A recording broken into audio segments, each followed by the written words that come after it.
The Donaldina Cameron House holds a very important place in San Francisco Chinatown history and is as important today as it was when it was founded in 1874. It started as a place of protection and safety for women, and now its protective umbrella extends even further. With us right now to talk about the Cameron House past and present and future are Mei Leong, the executive director, and also here is the director of Youth Ministries, Lorene Chan. Nice to have both of you with us. Thank you.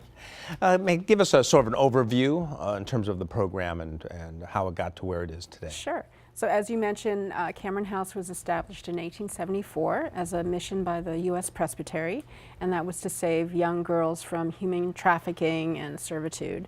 And then through the years, as they grew up and started having families, as well as the repeal of the Chinese Exclusion Act, we began to have a lot more Chinese families streaming into San Francisco that needed services.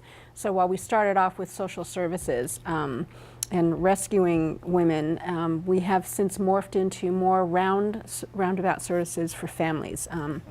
Things from the area of mental health to youth leadership programming, and that's where we are today. We talked about that before too, because mental health was one of those programs where you've made a lot of inroads, just culturally. It was a place of a lot of resistance, and I think the Cameron House has really made a lot of inroads into that. Right. How about youth leadership? That's another area where I think that everybody knows it's important.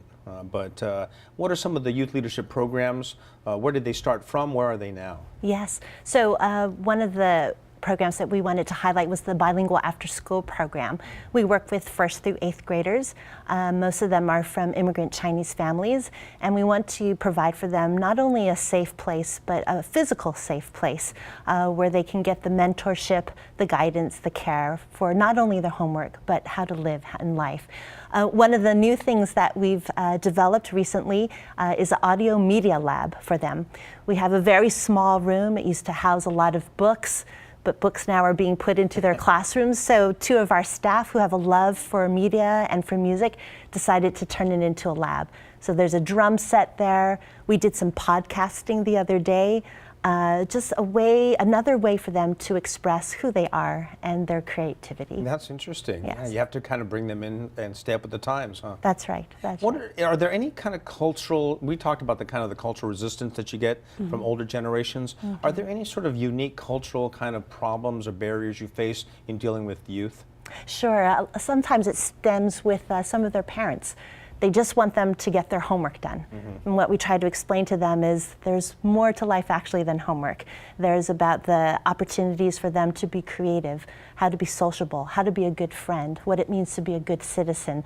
So sometimes the tension comes in working with the parents and helping them to understand the type of life that their children can have.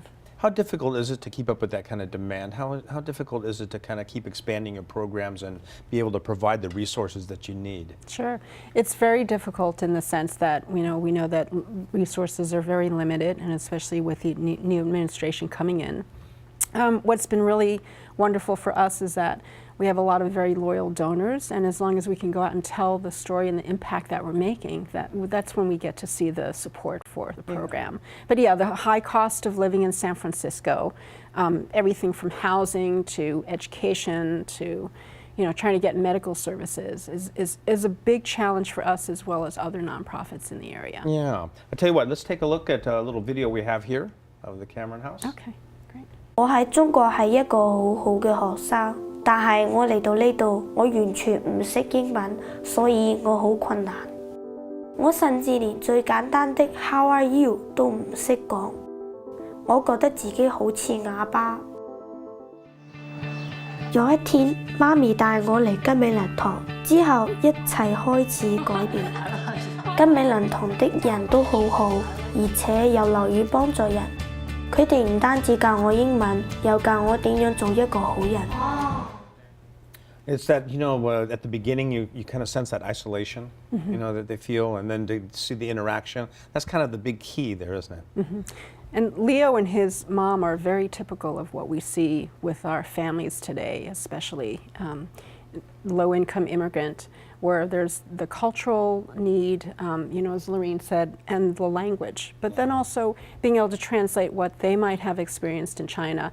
How do they survive here? How do they thrive here? And what are the things that they have to adjust and learn about? Well, keep up the good work. It's great to see you both doing it for the older generation and the younger generation. Thank you. Thank you. Thank you.